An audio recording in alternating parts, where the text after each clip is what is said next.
Jazzy started her philanthropic efforts when she was 9 years old. It came out of she had received toys from her parents. I guess she played with them for a little bit and then put them aside.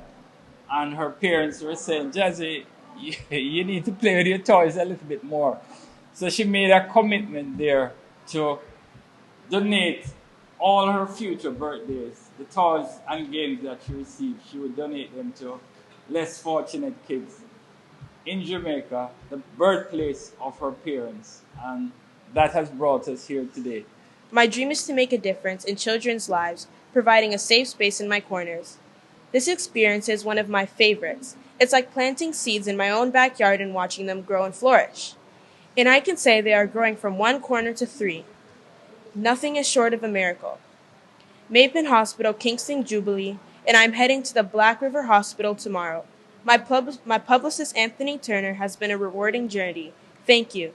My parents, brother, family, friends, thank you everyone for your donations and keep them coming. It's a pleasure having you here, and it's an honor for Jasmine to come on board at our daycare.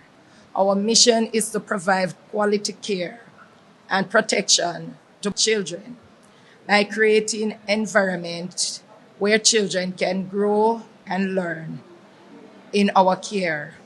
We provide a safe and secure environment